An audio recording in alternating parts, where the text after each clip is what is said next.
Dan jikalau kita dipercaya dengan berbagai macam sumber daya, kita nggak boleh arogan.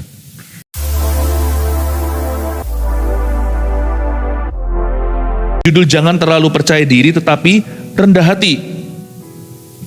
Jangan terlalu percaya diri tapi rendah hati.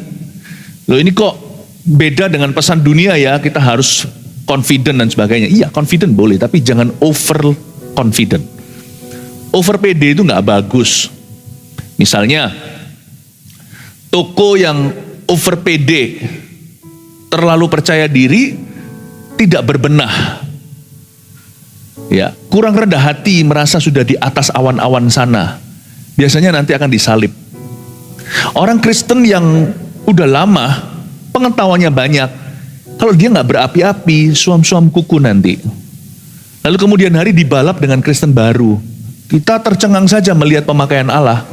Tapi bukan atas diri kita, atas orang lain pemakaian Tuhan itu.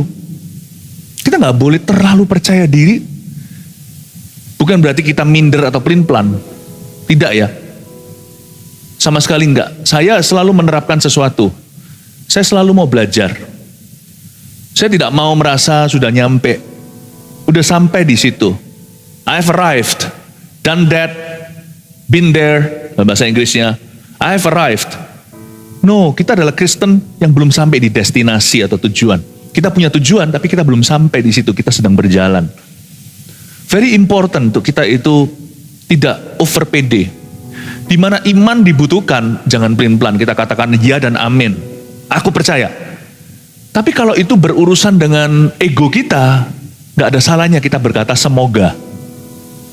Ya, doakan ya, semoga berhasil. Itu bukan berarti orang itu gak persiapan. Setelah kita belajar untuk ujian, belajar sungguh-sungguh nih, sampai lembur-lembur, sampai meneguk kopi. Ya, saya masih ingat zaman-zaman saya belajar di Singapura waktu saya itu sebagai siswa. Waduh, susah standarnya tinggi sekolah di sana. Maka saya ingat waktu itu pernah berapa malam itu saya nggak tidur untuk belajar. Nggak baik sih sebenarnya. Tapi waktu teman saya tanya sama saya diajari sih. Saya diajari sama orang tua saya dari dulu, dari sejak kecil. Jadi orang itu nggak boleh sok-sokan. Ya kan? Maka saya selalu ngomong begini, kalau teman-teman bilang, wah kamu pasti bisa bagus ya nilainya. Saya bilang semoga. Orang kalau bilang semoga itu dia nggak persiapan, maka orang itu kurang bertanggung jawab. Tapi kalau orang sudah persiapan mati-matian, dia berkata semoga, itu berarti dia mawas diri. It's okay loh, bilang semoga. Ya, semoga. Tapi kalau seumpamanya misalnya kalau sebuah proyek apa atau Anda memimpin sekelompok orang untuk meraih sesuatu, jangan pakai semoga. Saya yakin kita pasti bisa, seperti Yosua. Yosua kan bilang gitu. Ketika semua pengintai, semua ragu, Yosua berkata, kita pasti bisa menelan mereka. Kalau Allah di pihak kita. Tolong pahami ya, hikmat praktis itu nggak ada yang baku.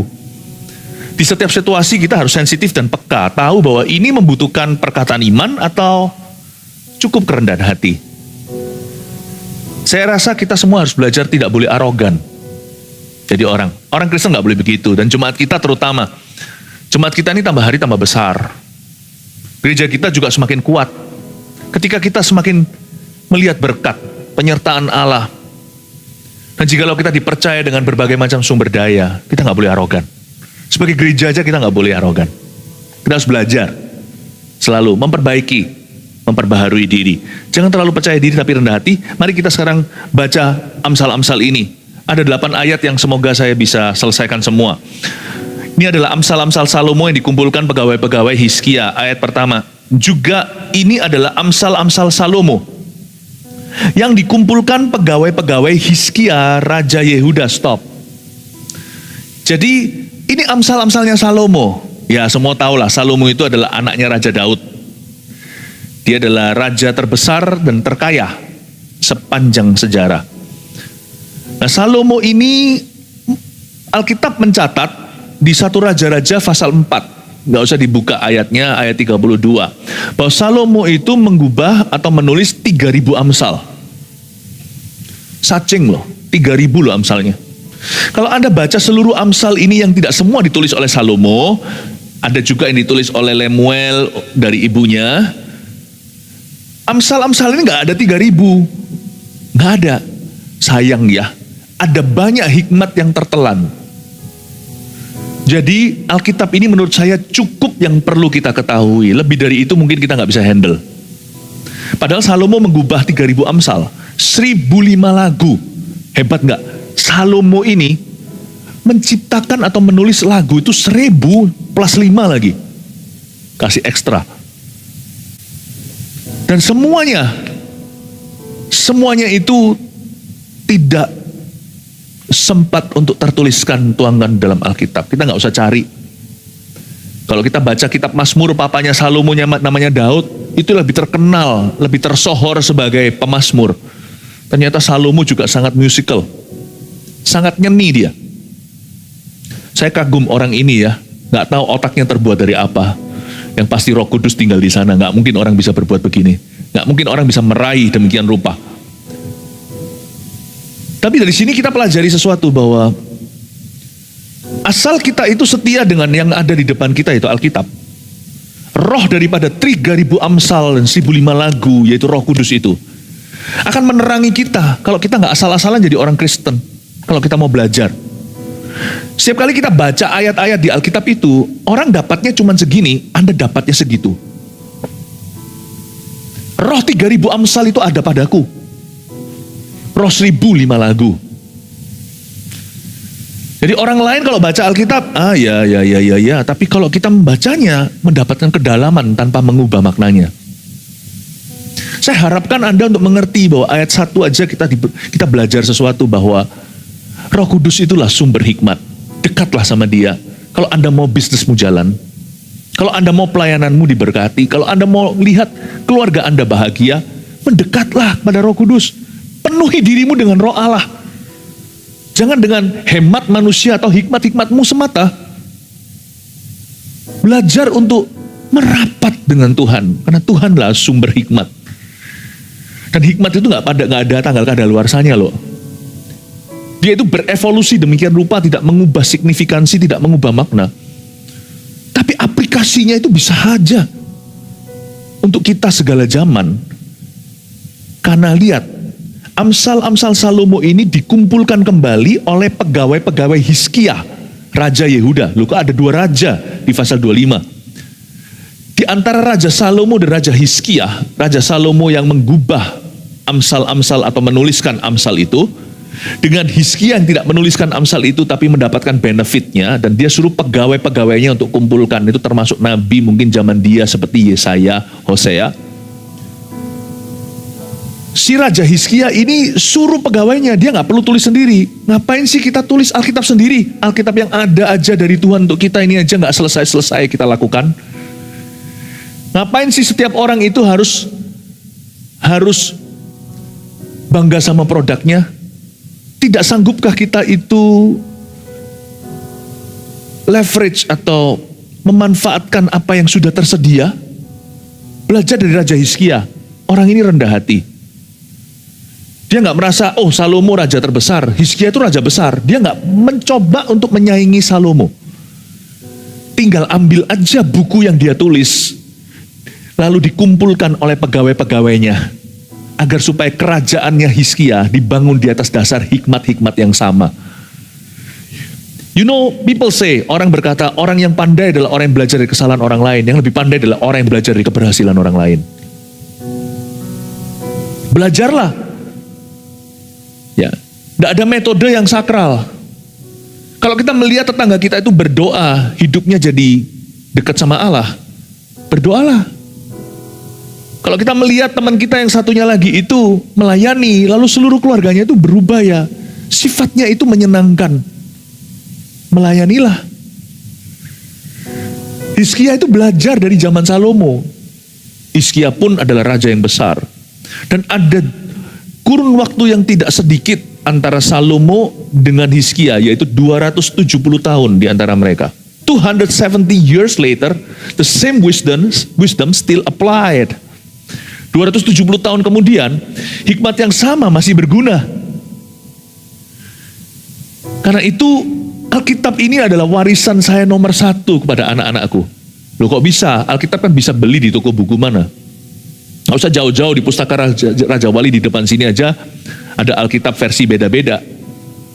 Inggris sih kita tahu ada versi-versinya, NIV, NLT, KJV, King James Version, dan sebagainya. Ternyata Indonesia juga ada loh, saya baru tahu kemarin waktu saya ditunjukkan.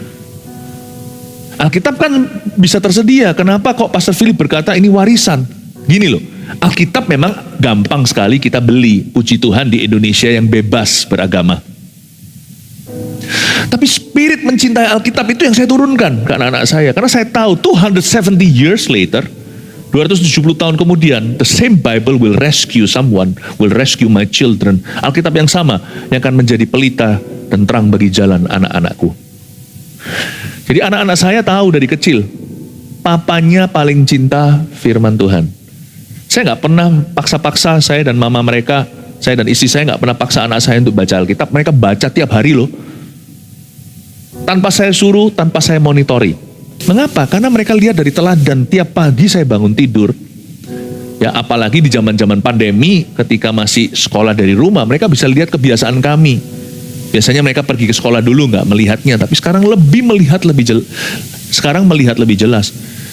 Selalu buku pertama yang saya tuju atau aktivitas nomor 1 tiap pagi setelah saya bangun tidur, bahkan sebelum mandi, mereka tahu dari khotbah saya kalau saya berbahasa lidah 40 menit di ranjang saya sebelum badan saya itu bergerak.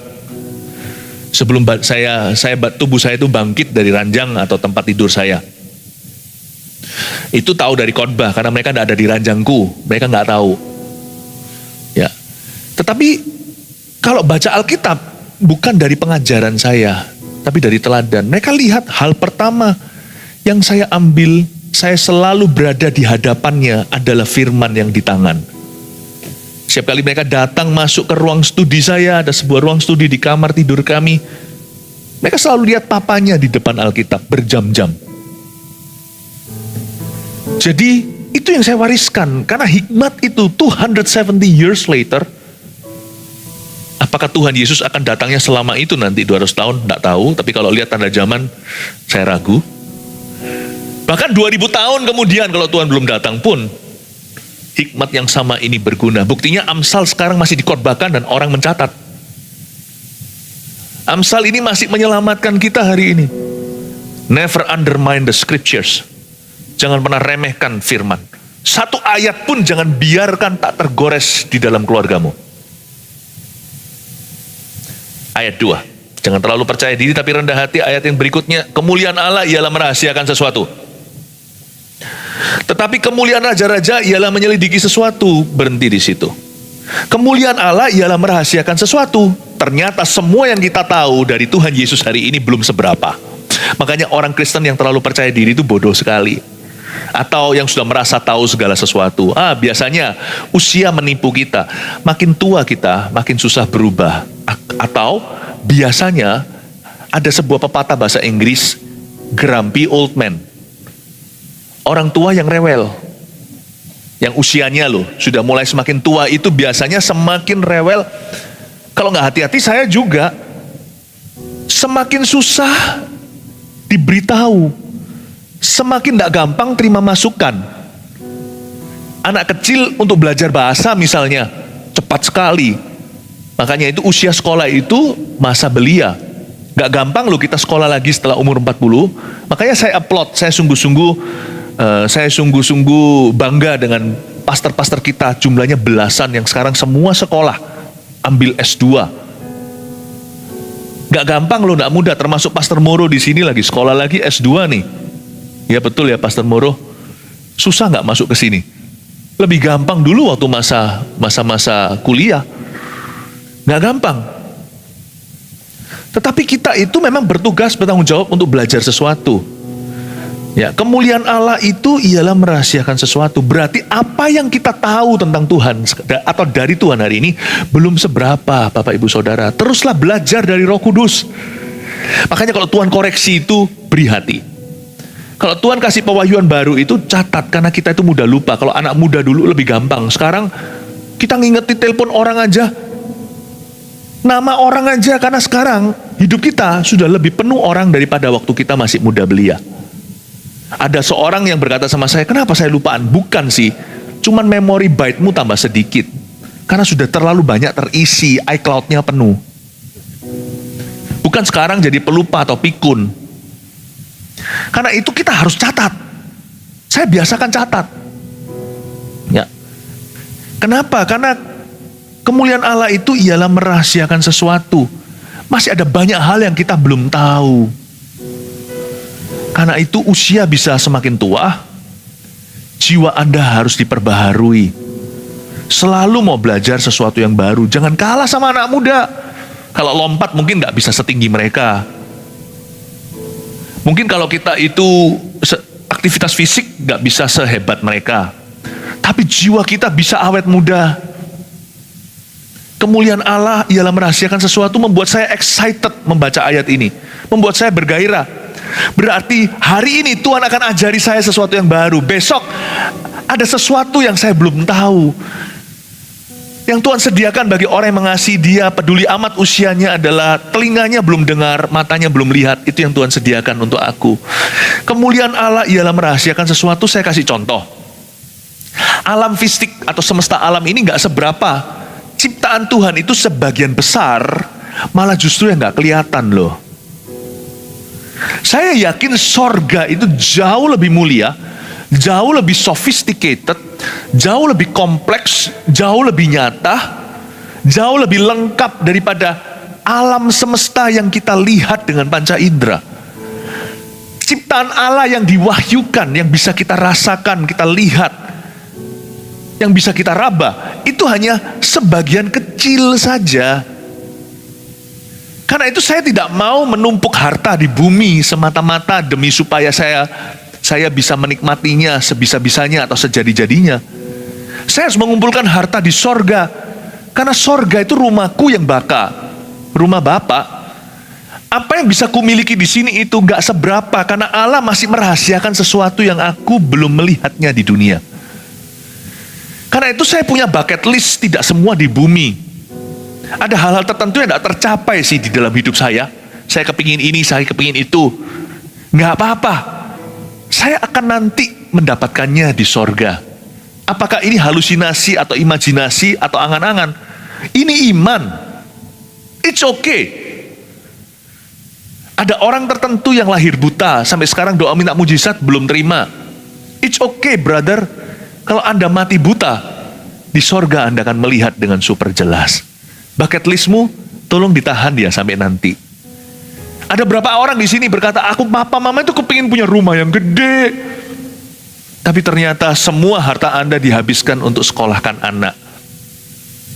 Demi supaya memberi mereka masa depan lebih baik. Pupuslah angan-anganmu untuk punya ini dan itu.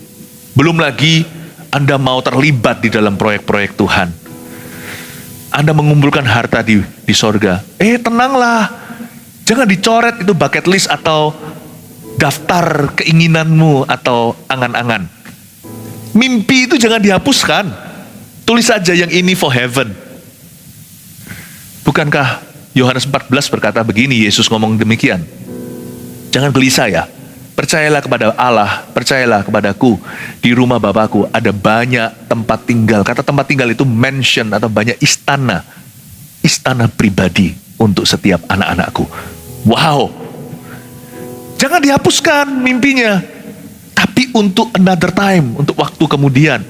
Karena ciptaan Tuhan yang sekarang di mana kita tinggal ini, yaitu di bumi ini, di bawah langit, di bawah kolong langit atau matahari, belum seberapa, saudara. Kemuliaan Allah ialah merahasiakan sesuatu. Tahukah ada sebuah dunia yang lebih dari dunia yang kita tahu, yang sekarang masih dirahasiakan untuk kita.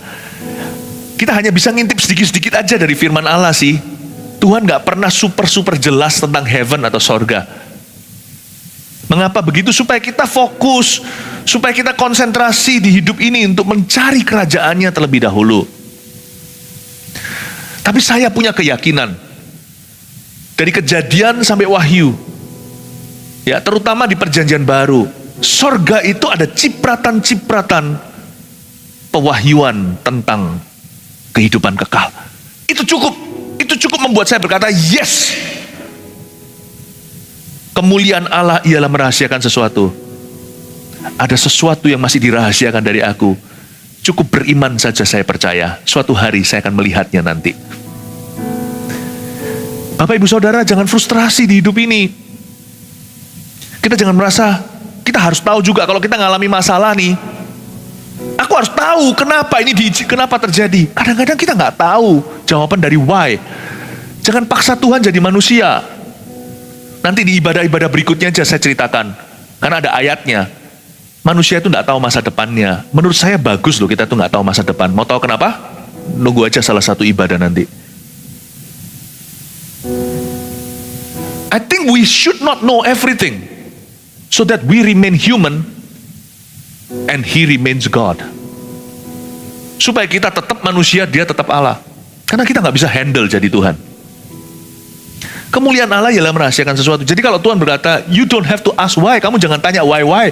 Jangan tanya mengapa, percaya saja dan jalanlah. Percayalah tanpa melihat. Ketahuilah bahwa aku adalah Allah, diamlah dan ketahuilah. Memang tugas Tuhan itu merahasiakan sesuatu. Mungkin bagi Tuhan tahu bahwa kita belum siap untuk pewahyuan itu.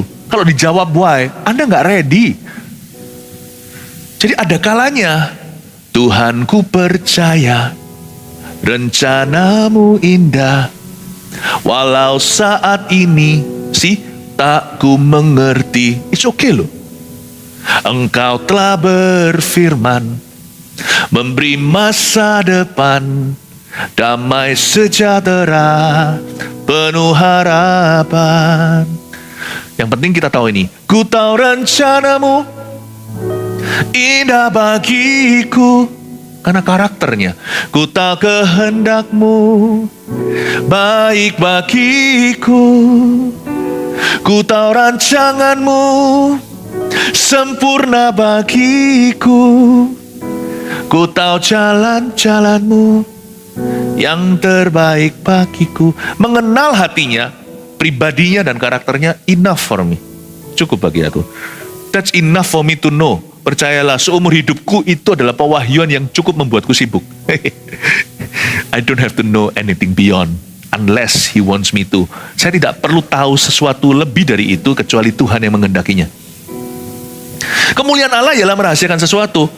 Tetapi kemuliaan raja-raja ialah menyelidiki sesuatu. Raja-raja sini R huruf kecil, ini kita, Bapak Ibu. Kemuliaan raja-raja ialah menyelidiki sesuatu. Makanya bagian kita adalah mengenal apa yang kita bisa, tahu apa yang kita mampu. Glory, ya kan? Dan juga glory to God for all findings, dan kemuliaan bagi Tuhan untuk semua penemuan. Di dunia ini, Kristen atau bukan, terjadi penemuan obat tertentu, terjadi penemuan obat COVID. Itu semua adalah kemuliaan untuk Tuhan loh. Karena kemuliaan raja-raja R huruf kecil ialah menyelidiki sesuatu. Untuk orang bisa menemukan, perlu restu daripada raja di atas segala raja itu. Penemuan teknologi sekalipun yang menemukan, bisa saja orang-orang yang tidak kenal Tuhan. Karena manusia nggak kenal Tuhan, dicipta dalam gambar dan rupa Allah. Mereka dicipta dengan sebuah kemampuan untuk menemukan. Di sini adalah sebuah pesan untuk semua siswa-mahasiswa untuk belajar sungguh-sungguh. Kemuliaan Allah ialah merahasiakan sesuatu. Anda tugasnya menimba ilmu. Kalau Anda dan saya mau dipakai Tuhan lebih dari Indonesia, belajar roh. Belajarlah bahasa baru, bukan bahasa roh maksudnya, ini bahasa alamiah. Bahasa Inggris, bahasa Chinese, pelajari itu. Ya. Kemuliaan kita ialah menyelidiki sesuatu, tetapi terutama penemuan yang harus menjadi target setiap orang Kristen. Peduli amat budaya bahasanya dari segala bangsa. Carilah dahulu kerajaan sorga dan kebenarannya. Itulah kemuliaan raja-raja. Aku anak raja, engkau anak raja, kita semua anak raja. Tugas kita yang utama adalah mencari kerajaan Allah dan kebenarannya. To study the Bible, that's your job. It's not the Holy Spirit's job. Bukan tugasnya Roh Kudus untuk Anda belajar Alkitab. Roh Kudus itu tugasnya menerangi.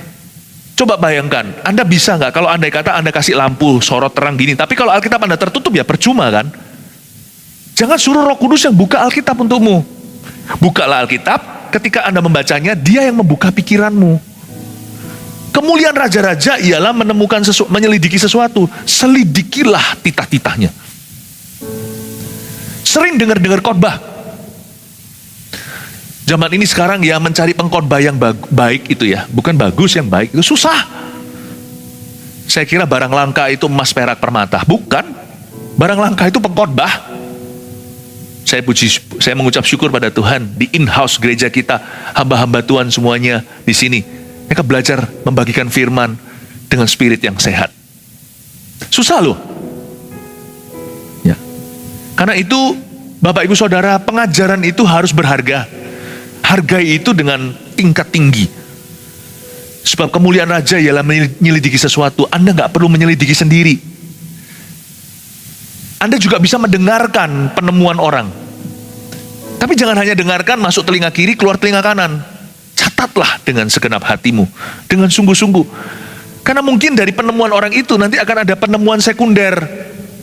Penemuan berikutnya itu bisa lebih indah. Ketika Anda mendengarkan pewahyuan dari orang lain, Anda mencatat dan menaruh dalam hati. Nanti waktu Anda pulang ke rumah, dapat aplikasi. Aplikasi itulah komplikasi ilahi. Dapatnya begini, tapi nanti sampai ke Anda 4 dimensi. Selidiki. Datang ke gereja itu dengan kehausan, keinginan untuk belajar firman. Siapapun yang berkhotbah, yang diizinkan di atas ini tentunya sudah dengan seleksi. Kita dengan doa. Nggak ada pengkhotbah sempurna. Tapi praise the Lord. Jemaat yang mau belajar biasanya nanti akan mengalami perkara-perkara Tuhan. Siapa di sini mau mengalami perkara ilahi? Kasih tepuk tangan untuk Tuhan Yesus. Haleluya. Baru ayat 2, sekarang ayat 3 ya. Siapa belajar sesuatu? Haleluya. Amin. Puji Tuhan. Seperti tingginya langit dan dalamnya bumi, demikianlah hati raja-raja tidak terduga. Ya. Setinggi langit dan dalamnya bumi, kayaknya ada banyak hal di hidup ini susah kita mengerti. Tetapi tahu nggak, ada satu bagian bumi yang paling susah dipahami. Catat ini. Hatimu sendiri. Ini yang paling susah. Makanya itu, setingginya langit dan dalamnya bumi, hati raja tidak terduga. Ini bukan hanya bicara tentang raja-raja pemerintah, tapi juga bicara tentang anak-anak Tuhan. Kita itu loh, hati kita aja kita nggak kenal kok. Makanya itu jangan suka menghakimi orang lain. Orang yang suka menghakimi sesama itu orang yang sok tahu di mata Allah. Dia punya informasi bisa benar, tapi Tuhan langsung ilfil sama dia. Tuhan hilang perasaan sama orang itu. Ini orang sok tahu, hatimu sendiri aja kamu nggak tahu. Hati raja lo nggak terduga. Kalau kita memang mau menghakimi, hakimi diri sendiri. Tapi jangan hakimi dengan spirit negatif, pakai spirit firman. Jagalah hatimu dengan segala kewaspadaan. Karena dari situlah mengalir kehidupan. Satu-satunya kalimat penghakiman yang saya izinkan ke hatiku sendiri adalah, jagalah hatimu dengan segala waspada. Saya akan tegas dengan hati saya sendiri. Yang namanya Philip Mantova ini ingin mengenal hatinya. Dan saya tidak bisa mengenal hati saya di luar hadirat Allah. Tugas saya cuma satu. Dan orang yang akan mengikuti. Kalau kita bisa kenal hati sendiri, banyak orang akan mengikutimu. Mengapa sih orang mengikuti visimu? Karena orang tahu Anda clear dengan hati sendiri. Mengapa sih orang mendengarkan nasihatmu? Karena orang tahu Anda aman. Tugas kita itu gak usah jauh-jauh. Suami istri gak usah gegeran di rumah. Kamu gak berubah, udah gak perlu orang lain berubah. Kalau yang mau berubah itu berubahlah dirimu sendiri. Minta Tuhan bantu. Seorang suami yang tahu hatinya sendiri, bukan maha tahu, tiap hari semakin kenal hatinya, dan tahu bagaimana Allah bekerja di dalam in his heart. Nanti lihat ya, damai sejahtera turun ke atas rumah tangganya. Pertengkaran-pertengkaran pun kondusif sekali, tetap harus ada konflik dalam rumah tangga. Tetapi nggak seperti biasanya, nggak ada skenario bumi hangus. Seorang istri yang kenal hatinya, cepat lambat suaminya pun dimenangkan kalau belum kenal Tuhan. Hati raja tidak terduga. Know your heart. Nggak usah kita tahu langit, bumi, segalanya, nggak usah kita kepo. Yang penting pokoknya master your own craft. Kalau Anda manajer sebuah toko, kenalilah pegawaimu. Kalau Anda penjaga sebuah toko gitu, kenali produk-produknya. Kalau Anda ahli mesin, pahami mesin-mesinan. Kembangkan pengetahuan, mungkin ada mesin baru yang keluar Anda belum tahu. Just master your craft. Nggak usah kita tahu langit, tahu dalamnya bumi, nggak usah kepo, bahkan nggak perlu kepo rohani. Terus saja bertumbuh. Terus bertumbuh. Saya tidak di dalam bisnisnya berdebat. Itu tugas malaikat. Saya dalam tugas yang bertumbuh, karena itu tugas anak-anak Tuhan. Know your heart. People will follow you. Just know your heart. Oh haleluya, ketika saya juga tahu di area mana saya mudah tersinggung. Kalau saya disinggung di situ, saya belajar untuk mempraktekkan buah roh nomor 9. Penguasaan diri, pengendalian diri. Oh thank you untuk masukannya. God bless you. I know my heart. Aku tahu kapan saya bisa meledak di area tertentu. Saya taruh di situ banyak es batu. Di area mana saya mudah suam-suam kuku, saya taruh api di sana. I just know my heart. And the church I lead will grow. My job is simple. To bring my heart always in the presence of my God. Tugas saya cuma sederhana. Membawa hati ini tiap hari ke dalam hadirat Allah. Udah. Whatever I touch will grow. Apapun yang saya jamah akan bertumbuh. Apapun yang saya lakukan, Mazmur 1 akan berhasil. And to know your heart, untuk mengenal hati sendiri tidak bisa tanpa firman. Karena ini adalah MRI Tuhan Yesus yang luar biasa, lebih tajam dari pisau samurai, bisa memisahkan antara sendi dan tulang, bisa ketahuan semua di dalam tumor-tumornya, bisa tahu cacat celahnya semua tahu. Ini ya Alkitab ini adalah buku yang saya paling cinta dan paling saya benci. Ini adalah buku yang saya paling cinta karena saya tahu saya butuh, tanpa ini matilah aku. Paling saya benci kalau saya lagi salah. Buku ini selalu benar. Gak enak gitu loh, ngerti maksud saya? Saya mau lari dari Tuhan, nggak bisa. Sudah ada semuanya di sini. Buku Alkitab ini bagi saya adalah skakmat. Kejadian itu skak, Wahyu itu mat. Di tengah-tengahnya itu saya diskakmat. Saya diskakmati. Nggak bisa saya. Kemanakah aku dapat pergi? Menjauhi rohmu Tuhan. This book is so right. When I'm wrong, I hate this book. Saya punya love and hate relationship dengan Alkitab ini. Saya punya hubungan cinta dan benci. Alkitab bukan yang ini Alkitab khotbah saya. Ini pedang saya. Tapi Alkitab pedang bermata dua, pedang satunya untuk saya pribadi itu ada di rumah. Itu Alkitab yang itu pernah saya buang soalnya dulu. Pernah saya lempar gitu. Oh bukan yang itu sih, satu lagi. Yang ini tuh Alkitab saya ada beberapa yang itu sudah rusak total yang. Itu saya pernah lempar dulu karena saya bencinya. Saya berkata, I'm not gonna read that. Waktu saya zaman saya barusan kumat-kumat awal-awal bertobat. Itu saya lempar, tapi setelah saya lempar, halaman-halamannya semuanya beberapa rontok. Juga, saya kembalikan. Saya kembalikan karena saya sebenci-benci itu, saya tahu saya nggak bisa jauh. Setelah saya lempar, saya nggak tega. Itulah cerita saya dulu waktu saya awal bertobat. Jangan ditiru, buruk sekali. Tapi Alkitab ini luar biasa. It's so right. Emang dia nggak bicara tentang bisnis kita kalau kita bisnis apa? Tambang lah, perhiasan lah, bisnis F&B lah, nggak ada ditulis sih. Tapi pebisnisnya, hatinya tertulis dengan lebar di sini, dilucuti. I hate this book. And I love this book. Demikianlah hati raja tidak terduga. Jagalah hatimu dengan segala waspada, dengan Roh Kudus dan dengan firman Allah. Amin. Oh haleluya. Kasih tepuk tangan untuk Tuhan Yesus. Praise the Lord. Ayat 4, sisihkanlah sanga dari perak, maka keluarlah benda yang indah bagi pandai emas. Baca Alkitab tuh gini, ayat 4, sanga itu apa toh ya? Nah, bagusnya hari ini ada internet, Anda bisa pelajari sanga itu apa, atau ada versi lain, Anda bisa compare. Tapi sampai sekarang terus terang untuk saya baca ini, saya belum tahu loh sanga itu apa. Mungkin kali kalau kita itu melebur orang-orang yang di perhiasan gitu mungkin lebih tahu ya. Maka keluarlah benda indah bagi pandai emas, mungkin itu adalah semacam faktor pemurnian ya.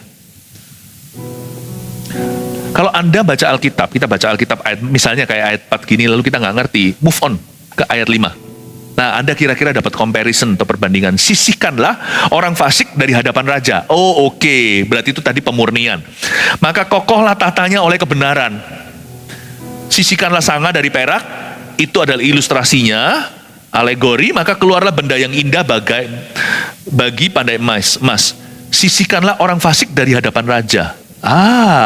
Kata orang fasik dalam bahasa Inggrisnya wicked. Orang fasik itu bukan orang kafir, tidak beragama. Orang fasik itu orang munafik, orang jahat, meskipun sudah tahu apa yang benar dan apa yang salah. Sisihkanlah, maksudnya eliminasi, singkirkanlah. Kayak sanga disisihkan dari perak, maka bisa jadi perhiasan yang mahal. Sisihkanlah orang fasik dari hadapan raja. Raja di sini bisa bicara tentang pemerintah. Sebuah pemerintahan baru kokoh kalau kabinetnya diisi dengan orang-orang lurus, orang-orang bagus, tapi juga harus skillful. Tapi kalau orang pinter saja tapi jahat, kan Hitler. Makanya ini juga sebuah pesan bagi orang-orang, bagi setiap pemerintahan segala bangsa sebenarnya ya. Kalau pemerintah-pemerintah semua negara-negara mau melirik Amsal ya, mereka akan mendapatkan banyak benefitnya loh. Dan mungkin ada yang mendengarkan di sini sebuah pesan juga untuk negara kita tercinta Indonesia. Kalau kita itu mau negara kita kokoh atau kukuh, maka kita harus singkirkan orang fasik dari hadapan raja. Pemerintahan tidak boleh diduduki orang-orang yang korup, orang-orang yang jahat, yang pikirannya untuk diri sendiri, bukan untuk membangun negeri. Tapi ini juga bicara tentang kita. Sisihkanlah orang fasik dari hadapan raja, maka kokohlah tahtanya oleh kebenaran. Ada dua macam orang fasik yang tiba-tiba saya waktu merenungkan ayat ini muncul di pikiran. Bahasa Inggrisnya dulu, tipe orang jahat itu ada dua, dari dua sisi atau dua angle, dua sudut ini biasanya menyerang. Tapi kita nggak tahu itu serangan. Karena kita taruh percaya sama mereka hingga suatu hari kepercayaan kita atas mereka itu mencelakakan kita sendiri. Orang fasik di sini atau wicked people terdiri dari counselors and associates atau penasehat dan sahabat. Hati-hati ya, kalau Anda lihat anak Anda rusak, yang perlu diperbaiki bukan anak Anda saja. Harus berbarengan, bersamaan. Anda bicara ke anak Anda karena itu adalah anakmu. Anda berhak berbicara dalam hidupnya. Kalau selama ini absen, ya mulai lagi. Tapi medan perang kalau anak rusak misalnya, itu selalu dua, bukan satu, bukan anak itu. Selalu dia akan punya, Anda coba cek, penasehat anak itu siapa? Siapa dia look up? Siapa counselorsnya? Nggak tentu dia counseling ya. Kalau anak itu mendengarkan di internet, atau mendengarkan di apps misalnya, lagu-lagu yang sifatnya bicara tentang suicide, bunuh diri. Ya itu konselornya. Dari situ dia dapat nasihat. Itu yang harus disingkirkan.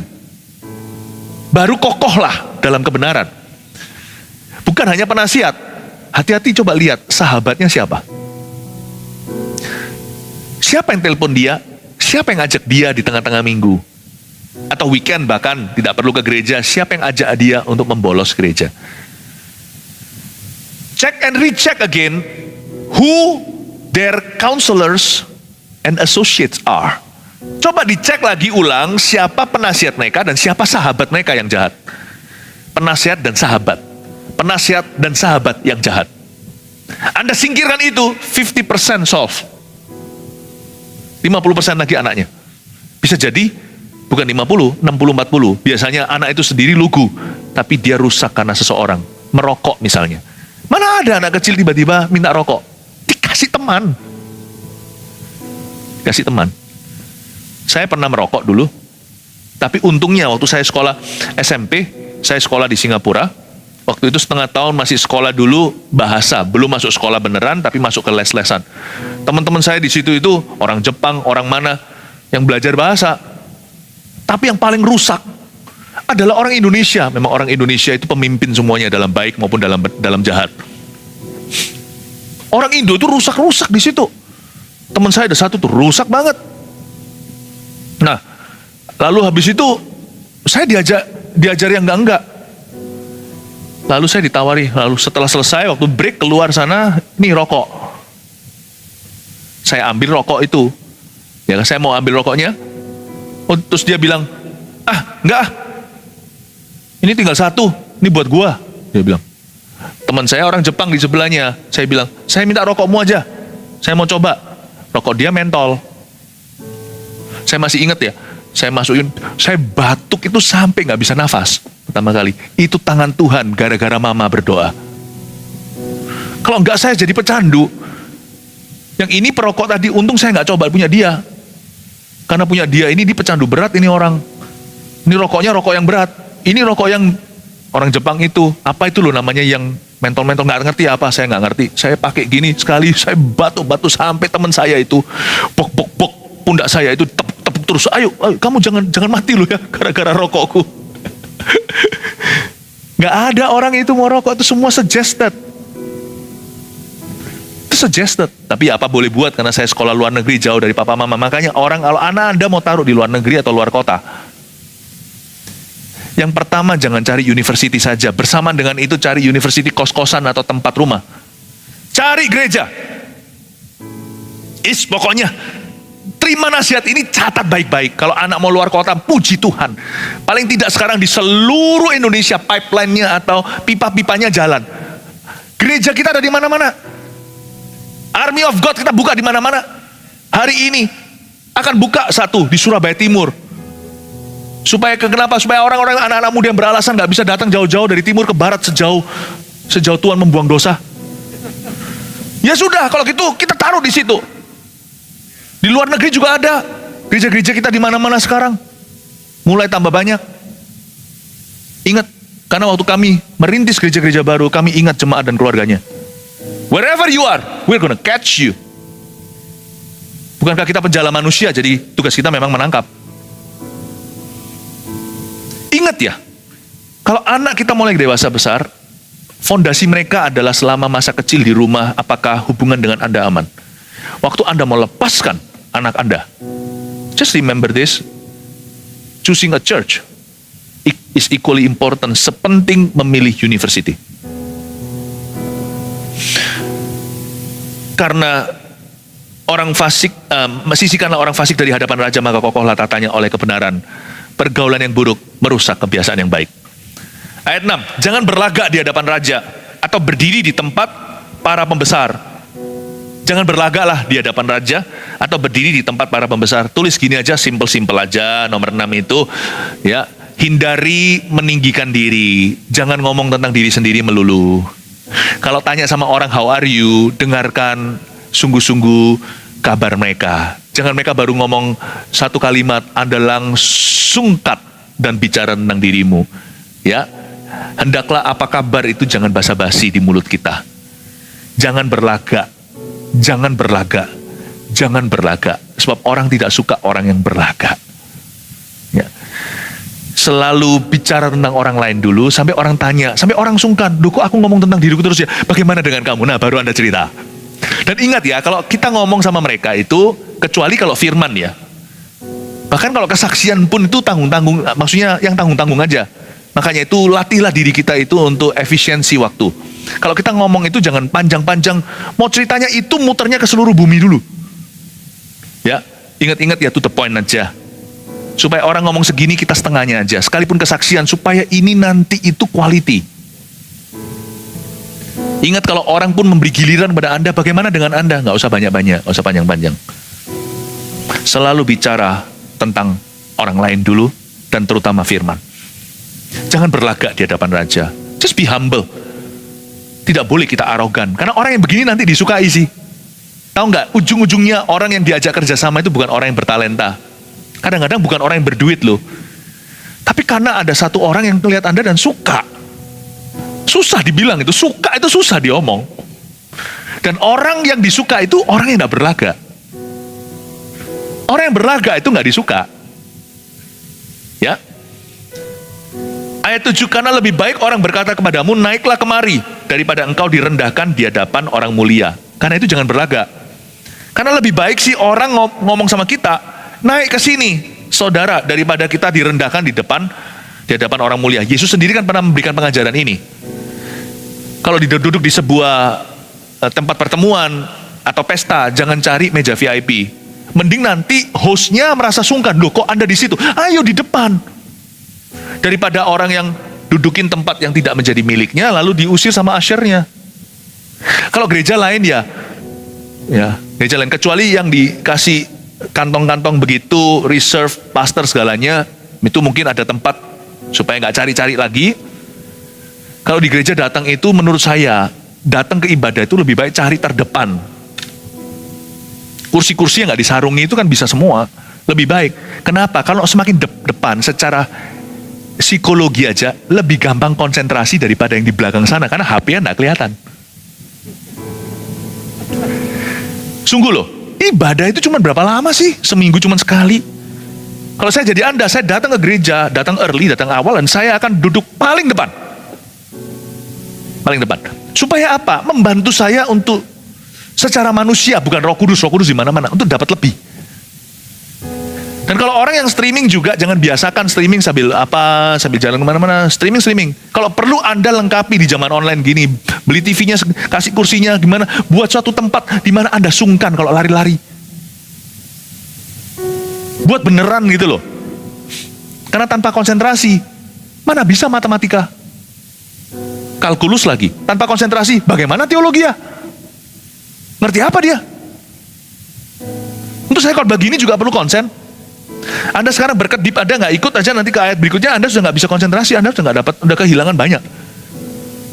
So kalau kita bicara tentang protein dalam hadirat Allah, Anda berkedip saja atau Anda cuman kesana sini, kehilangan sesuatu dan mungkin itu akan menolongmu nanti 2 tahun lagi. Itu akan menjadi pertolonganmu bulan depan. I cannot afford to lose anything what God is saying. Saya nggak berani kehilangan sesuatu yang Allah sedang katakan. Barang siapa punya telinga, hendaklah ia mendengarkan apa yang Roh katakan kepada jemaat. Kitab Wahyu berkali-kali dikumandangkan. Ayat 8. Apa matamu lihat? Jangan terburu-buru kau buat perkara pengadilan. Karena pada akhirnya apa yang engkau dapat lakukan kalau sesamamu telah mempermalukan engkau. Kita masuk ke ayat terakhir ya.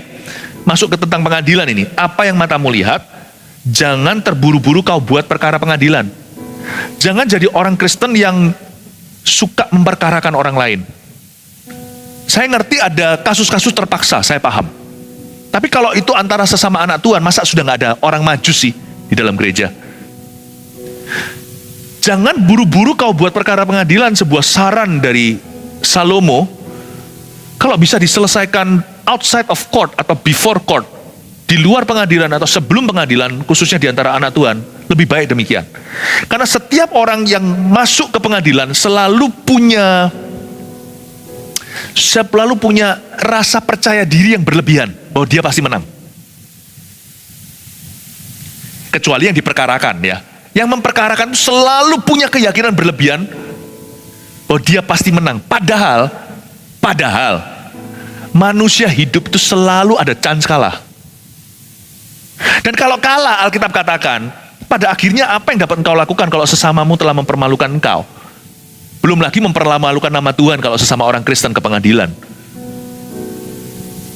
Tetapi kalau yang kalah itu malunya publik lagi, malunya umum lagi. Malunya di depan umum. Karena itu jangan sampai kita itu terlalu percaya diri. Karena setiap orang itu selalu ada potensi untuk kalah. Selesaikan secara kekeluargaan lebih baik lagi. Tidak adakah orang bijaksana? Saya sebut begini aja. Kalau di sistem pengadilan negara lain, selalu ada juri jaksa, ada jaksa penuntut pembela, hakim jaksa, dan juri. Juri ini terdiri dari orang-orang awam. Lucu ya, orang-orang bayar habis-habisan untuk pengacara, ujungnya juga keputusan di tangan rakyat. Hakim itu akan tanya sama jurinya. Wasitnya dari pengadilan itu 12 orang-orang citizens ordinary yang dipilih oleh pengadilan. Ternyata pengadilan pun kalau di luar negeri begitu, ujungnya selesai di tangan everyday people. Ngapain bayar lawyer? Selesaikan aja with everyday people. Masa nggak ada sih orang majus di rumah Tuhan? Tapi kalau sistem peradilan di setiap negara beda, termasuk di Indonesia. Karena itu saya punya beberapa renungan. Kalau memang terpaksa memang harus ke pengadilan, khususnya bagi yang memperkarakan, make sure Anda punya 7 hal ini. You have a good cause. Anda punya tujuan yang bagus. And you have a good purse. Harus punya dompet yang bagus. Mesti tebel dompetnya. You must have a good lawyer. Harus punya pengacara yang bagus. You must have a good evidence. Harus punya bukti yang bagus. You must have a good judge. Hakim yang bagus. And you must have a good jury. Kalau memang ada seperti itu, jurinya harus bagus. And satu lagi yang terakhir, you must have a good luck. Good luck ya. Semoga menang. Kalau enggak, mendingan ayat 8 dilakukan. Jangan terburu-buru kau buat perkara pengadilan. Jangan dikit-dikit ngancam. Karena di Indonesia pun orang punya satu kebiasaan buruk. Ini peninggalan zaman-zaman Orde Baru. Lu nggak tahu ya, gua tahu siapa. Koneksiku. Gini loh, saudara, nggak ada yang free. Karena itu kita tidak boleh dikit-dikit mengumbar ancaman. Awas ya, nanti aku gini, aku laporkan begini. Janganlah. Sebab Anda tidak tahu nanti sebelah situ backingnya siapa. Bisa sama-sama berdarah-darah, Anda tidak akan tahu. Jadi orang Kristen tidak boleh sok-sokan. Jangan terlalu percaya diri. Please just rendah hati. Banyak masalah bisa punya solusi. Dan banyak hal bisa solve dengan sendiri. Haleluya, kasih tepuk tangan untuk Tuhan. Mari kita semuanya bangkit berdiri. Ibadah-ibadah berikutnya saya nantikan Anda ya, baik secara fisik maupun secara online. Thank you Jesus. Let's worship.